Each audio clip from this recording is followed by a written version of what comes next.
This is Ken Stuzen. I'm a partner at Brown Advisory. Welcome to our Now 2020 podcast. Now stands for navigating our world. We are simply trying to understand the world better, to navigate some of the most pressing questions that are shaping our lives, our culture, and our investment challenges. How will we navigate the future of capitalism, climate change, our geopolitical relationships, and perhaps, most importantly, how will the coronavirus pandemic affect these questions and so many others? Now 2020 is the place where we'll bring together thoughtful experts and people who are trying to make a difference. As we look to the future, the one thing we know for sure is that none of us can figure this out on our own. At Brown Advisory, we are focused on raising the future, and we hope these Now conversations will help do just that.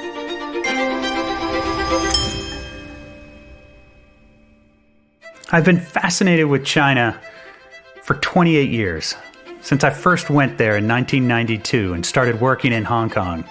The story of China is about human potential and about power. And right now it also represents the most important contest of ideas in the world. When China began to open up and grow, many people assumed it would become more like a Western democracy. Instead, it's gone its own way. It offers a different economic and political model and alternative values. That's why this coronavirus moment matters so much.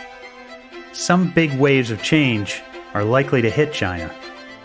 After the pandemic, the rest of the world may think differently about global supply chains and how much we rely on China to make essential equipment and supplies. That could leave China weaker. On the other hand, if China can manage the impact of the crisis and emerge relatively stronger, it'll take another leap forward on the road to becoming the world's biggest economy. And even more importantly, perhaps, China may be able to say to its people and to everyone else who's watching around the world, look, our system works. What would that mean for the balance of power in the world? There are millions of American workers whose jobs depend on the sale of our goods abroad, making industrial sewing machines or trucks. The meeting between the leaders of China and the United States is to seek the normalization of relations between the two countries, with America and China going forward hand in hand. What we have said to the Chinese, and we've been firm consistently about this, is you have to recognize that with increasing power comes increasing responsibilities. I'm Porter Schutt, and I'm a partner at Brown Advisory. It's my great pleasure today to welcome two people who really understand Chinese economics, politics, and culture. Linda Yueh is a fellow in economics at the University of Oxford and a professor at the London Business School. And Andy Rothman, who I've known for 25 years, is an investment strategist at Matthews Asia. So let's get started. Well, welcome, Andy Rothman, Linda Yueh. It's so nice to have you here with us today. Thank you, Porter. Thanks, it's a real Porter. pleasure. Looking forward to the conversation. There's a lot to unpack here. Let's start with the big picture before we drill down. Today, China accounts for 1/3 of all global economic growth. They account for more global growth than the U.S., Europe, and Japan combined. How did we get here? Andy, let's start with you. You've been paying attention to China for a long time. How have you seen China and the U.S. China relationship evolve? When I first went to China as a student in 1980, or went back to work there as a very junior American diplomat in Guangzhou in 1984, the place was pretty dismal from every aspect and showed few signs of becoming better. So I think that my optimism today is in part due to having seen how bad things were for so many years and then how it turned around in the 1990s. But if you go back to when I started doing this, it would have been impossible to imagine how much the role of China in the world from a political or an economic or a social and cultural perspective has changed over the last 4 decades. And even when we were negotiating the WTO entry of China in the 1990s, when I was in the U.S. Embassy in Beijing, I think it would be a very good thing for the world and a very good thing for the Chinese. China were in the WTO. But the reason it would be a good thing is that it would give them participation in a rule-based system where you could have more and more open trade on fair and balanced terms. So the entry has to be a decision. Yeah, for example, I worked on the financial services part. We didn't anticipate that American investment banks and brokerage firms were really going to be eager to get into China, because what would you possibly be wanting to do there in terms of making money in the financial sector? So we really underestimated how fast things would move on those fronts. But we were also countering then people who were saying that getting China into the WTO was going to be a disaster for China. It was going to destroy their agricultural economy, and that was going to be the end of China. So it was really polar opposites back then, just like today, kind of polar opposite views on what's going on with China now and its role. But the politicization of it harkens back to the way Americans thought about China maybe in the 1950s. Linda, could you set the context of your time and how you've seen China change over your career? The China that began to open up in the 80s and 90s, it was a remarkable period. The studies basically show that the majority of China's poverty reduction actually happened in those 2 decades. But I think the 21st century has heralded something somewhat different. And as China has become middle income, and as it was moving out of a kind of catch-up phase and more establishing itself as a player on the international stage, its economic development started to have a lot more impact on the global economy. The China of the 21st century wants to have a role in the international system. So, for instance, emerging economies like China setting up its own Asian Infrastructure Investment Bank, so basically setting up its own supranational funding organization, setting rules. So to me, that's probably been the biggest change of China in the 21st century. And I haven't even mentioned the Belt and Road Initiative, where China's become a net capital exporter.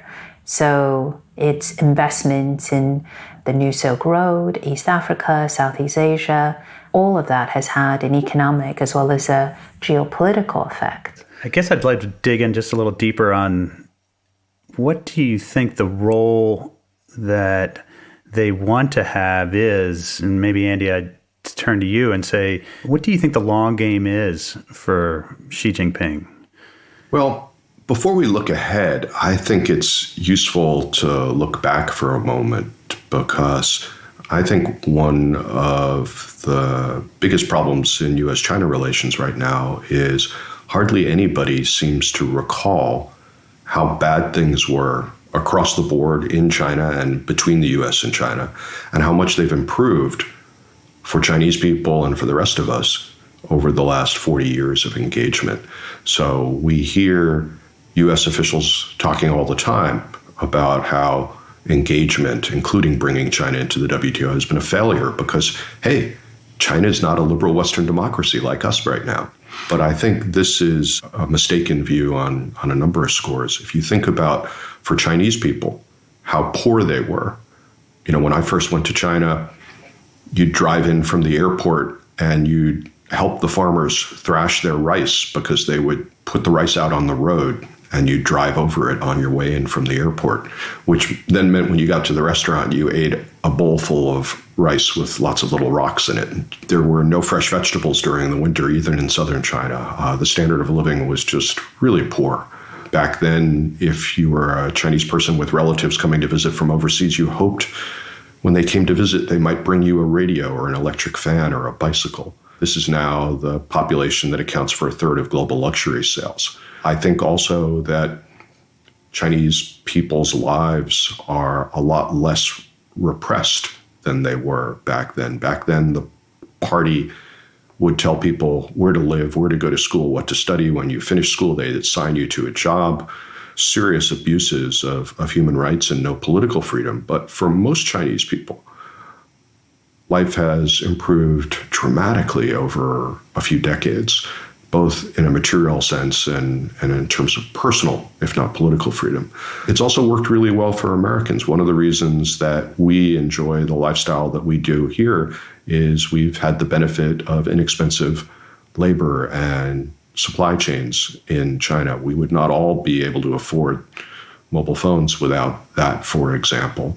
Where the problems have come have largely been of our doing, I think, whereas we knew once we started those Bretton Woods organizations that Linda was talking about, that there was going to be disruption. When GATT, the predecessor to the WTO, was signed into law, Kennedy noted that globalization was going to have an impact on employment in the United States, but we really didn't do anything to help workers adjust to that, and we still have that problem.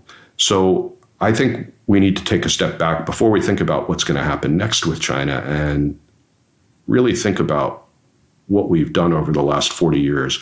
Has it achieved the objectives that we legitimately set out at that time, including opening up markets for us? U.S. exports to China since they joined the WTO are up over 500%, whereas our exports to the rest of the world are up 100%. Yeah, they have problems with market access and IP, but they've opened up enough that until the virus came around, Nike had 22 consecutive quarters of double-digit revenue growth with an EBIT higher than in China than in North America. GM sells more cars in China than it does in the United States. So some things have worked.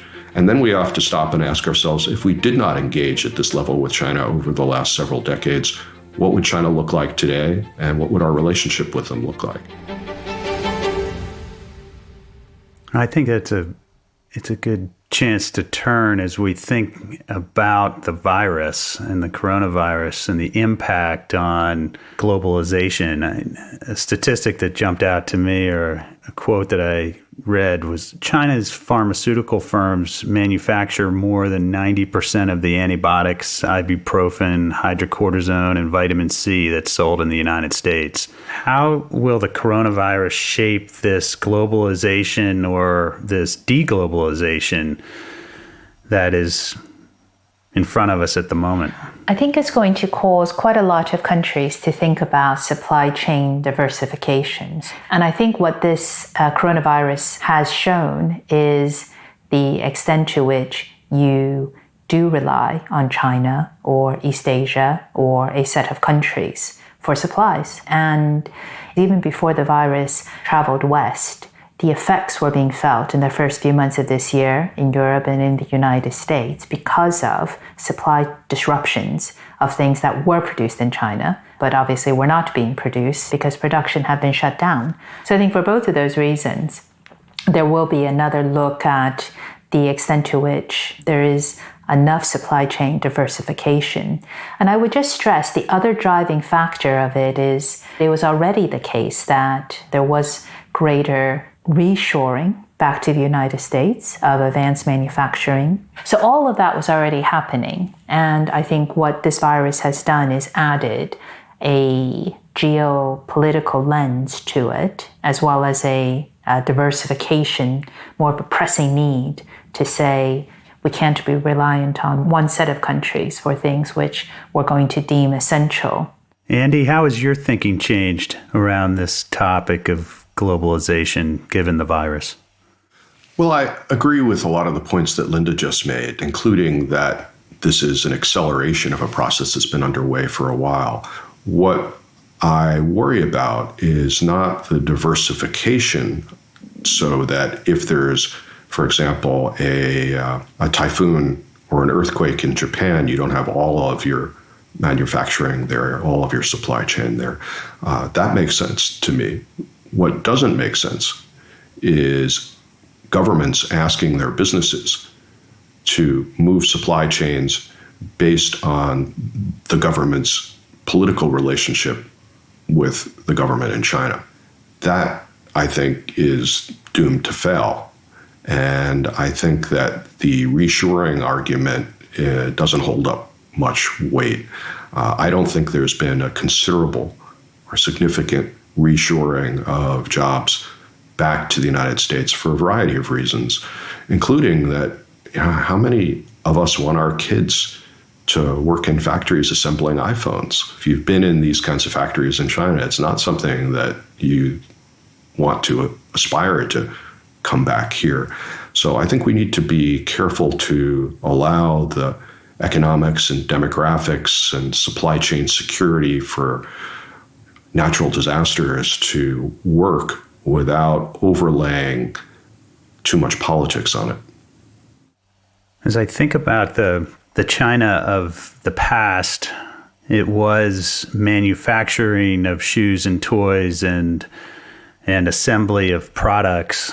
But of today and going forward, there is a large initiative by the government to boost their higher tech capabilities, particularly around artificial intelligence. And I was struck by a comment that artificial intelligence deployment will add more than $15 trillion to global GDP by 2030. And China's share is projected to be almost half of this and double the United States. When it comes to artificial intelligence, Linda, should we think of China as a partner, which is often the view from Silicon Valley, or as an adversary, which seems to be the typical policy view from Washington, D.C.? I think on some things they are partners, and I think on other things, Chinese companies will be competitors. That, as far as I know, is not unusual in the tech world. You have some things you partner on, and then other things you're fiercely competitive about. I think some of the advances in terms of Chinese AI, in terms of the kind of cutting edge technology, you do see some companies who are outside of China demonstrating perhaps some of that. I'm thinking of Pony AI, the autonomous car company. It's one of the Chinese-based company invested in by global automakers. It's just one example.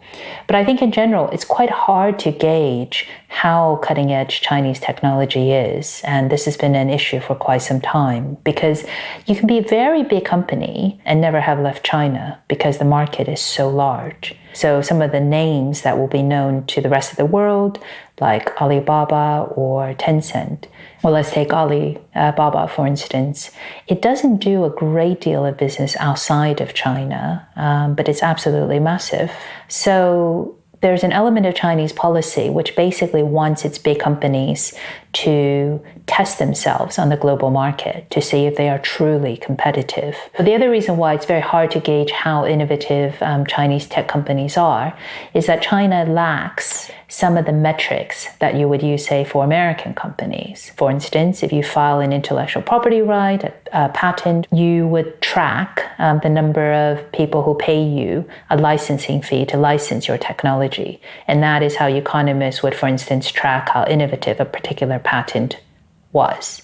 So you don't really have that kind of data within China. So I find these forecasts on tech really hard to judge. But what I am sure of is one of the big policies in China is the Made in China 2025 policy. And this policy is to ultimately, in 5 years' time, have 70% of inputs into key Chinese high-tech sectors be domestic. It's a reflection of a lot of the factors we're discussing now, but there is certainly a push to develop the sector and to have it be driven by domestic, innovative suppliers into the industry. So that is one example of supply chain localization. But I find this area to be one of the ones that will probably make a massive difference to where China is headed, but it is still very hard to know how to measure it. Andy, you're based in California, but you spend a lot of time across the Pacific as well. What are your thoughts on this artificial intelligence race between these two countries?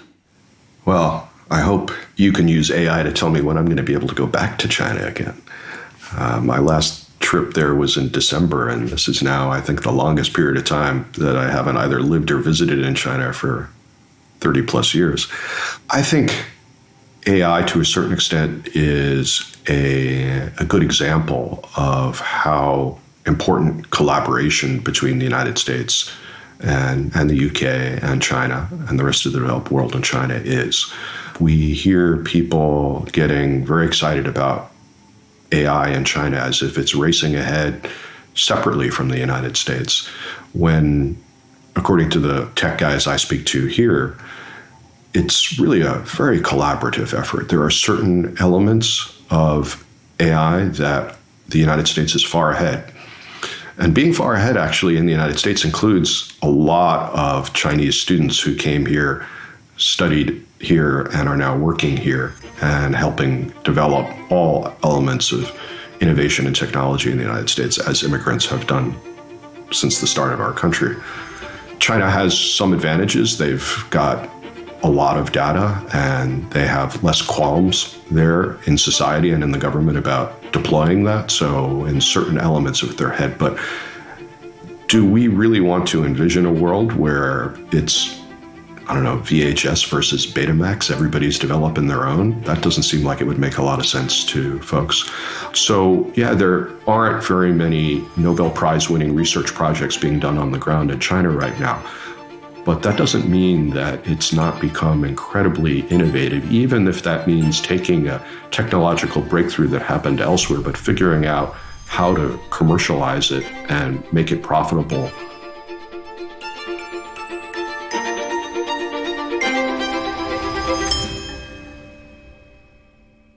I read that despite China's well-documented aging population, in raw numbers, China has more millennials than North America, Europe, and the Middle East combined. What are the social and cultural, economic implications of all those millennials, especially post the coronavirus, Linda, in your mind? I think one of the fascinating things about the Chinese consumers and what's happened with COVID-19 is it was already the case before the pandemic that the Chinese bought a lot of things online and they had very good payment systems. But essentially, it was already a society that was very comfortable with being cashless and buying things online. So it looks like the pandemic has accelerated that trend. Some of the consumer surveys that have come out over the past few days, few weeks have essentially seen a spike in online shopping. And so I think it's going to maintain, accelerate consuming behavior, which is very digitally driven. I think the millennial generation also has different savings behavior than their parents. They tend to spend, whereas a lot of the earlier generation, probably because of the history, they do tend to save a bit more. And another driver of savings behavior is, of course, not just income, but pensions and the better developed social security system compared to where China was a few decades ago. It still has obviously a lot of issues. So I think for all those reasons, I think the Chinese millennials are going to accelerate and that you'll see companies cater to it, being more online, e-commerce, digitally orientated. But I think this is one of the stories of China, which is the new middle class that's emerged. A lot of the kind of weight of their consumption, their tourism, and home and abroad, that's really caused China to become a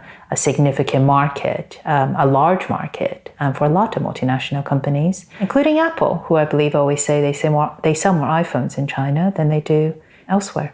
Andy, when you and I were getting to know each other 20 plus years ago, I was relying on your groundbreaking surveys that you had implemented in China to really get an understanding across the country of what the consumer and what was happening on the ground.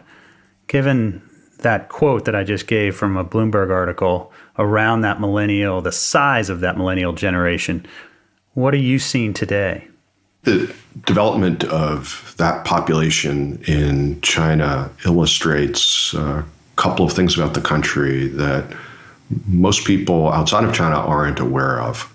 Let me give two examples. The first is how China has become already a domestic demand, consumer-driven economy and society, just like ours. So last year was the 8th consecutive year in which the tertiary part of China's GDP, that's the consumer and services part, was the largest part, bigger than manufacturing and construction. Last year, almost 60% of China's GDP growth came from consumption. So for over a decade now, I've been calling this the world's best consumer story. And that's why, as Linda alluded to, a lot of American companies are doing really good business there.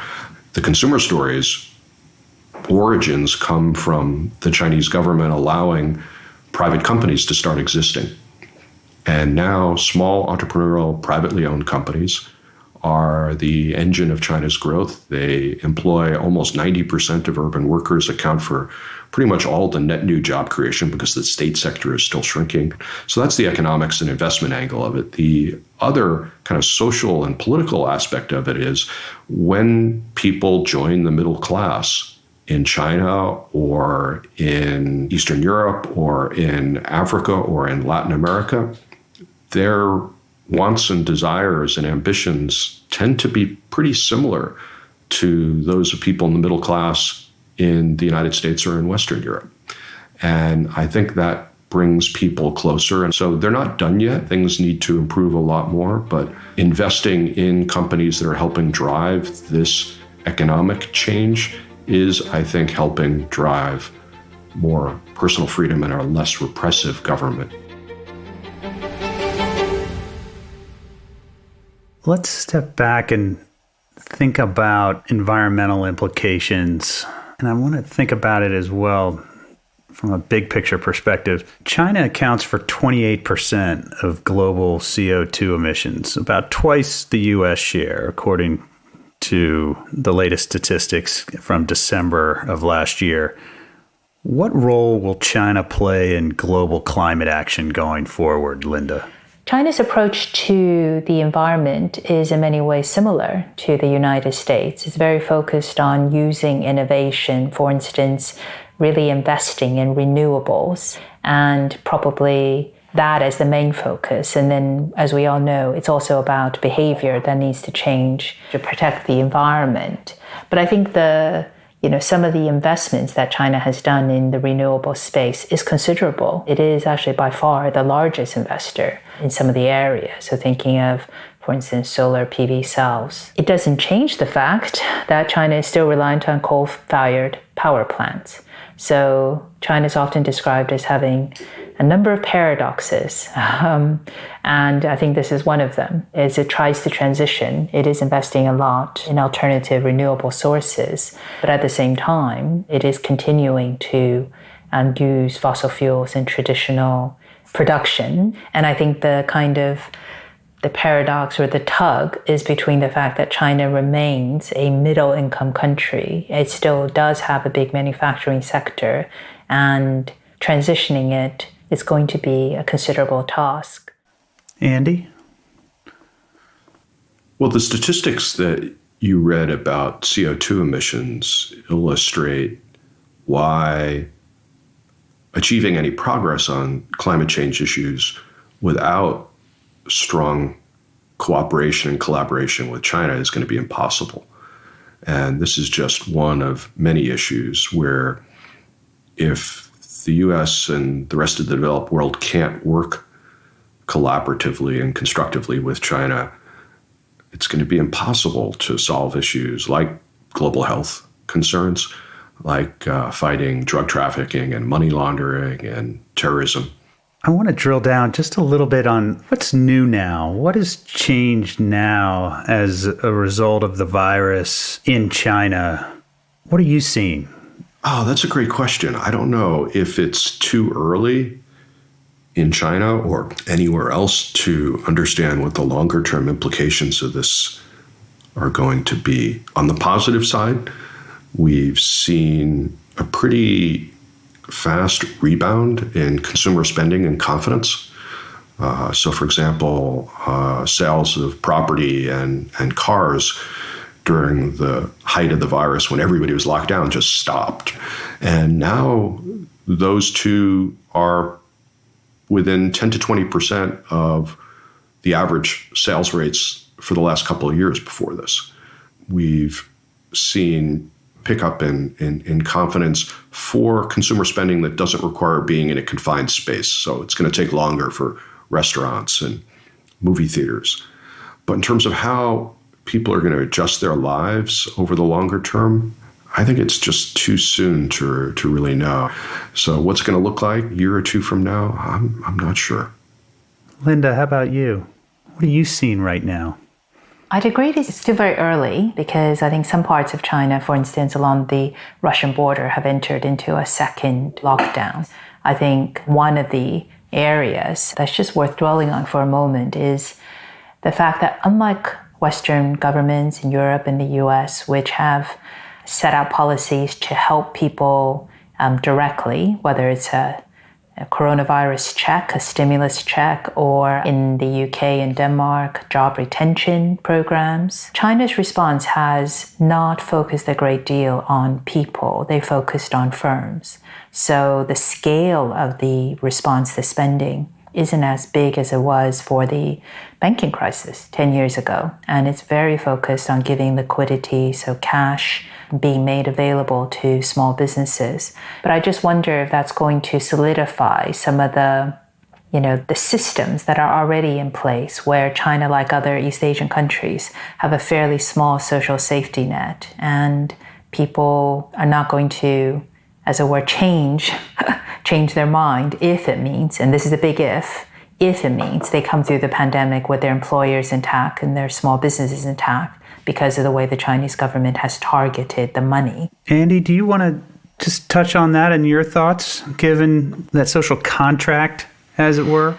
Yeah, I guess I come at it a little bit differently than the way Linda described it. To me, I think we might see some Western countries moving more towards what China is already doing, although China isn't funding those things adequately enough yet. So, for example, China basically has a basic living standard arrangement in rural China where there is a subsidy paid to make sure that poor rural people have a minimum standard of living. They have universal healthcare coverage, although it's highly inadequate in terms of what it pays for and how good the coverage is. So to a certain extent, a lot of countries may come out of the virus looking more like China, but hopefully they'll fund programs better than the Chinese have done. Another interesting factor is going to be how people feel about their government. The Chinese government made some horrendous mistakes, especially at the local level in Wuhan and Hubei province at the early stages of the outbreak. How are citizens in China and the rest of the world going to think about their government's response to all of this when we finally come out the other side of this? And what impact is that going to have on politics? If you look at the number of deaths due to COVID-19 in the United States has now surpassed the number of American deaths in the Vietnam War. And of course, the Vietnam War had a tremendous and long-lasting impact on our political system here. So these are all going to be really interesting things to watch, but probably too soon to make an educated guess. Well, Linda, Andy, thank you so much for taking the time to catch up together. All of us at Brown Advisory appreciate your insights. Thanks, Porter. Enjoyed the conversation, and thank you, Linda. Yeah, no, thank you, Porter. Thank you, Andy. So much to talk about. I'm glad we got into quite a few of the very fascinating issues, which I'm sure will be with us for some time to come.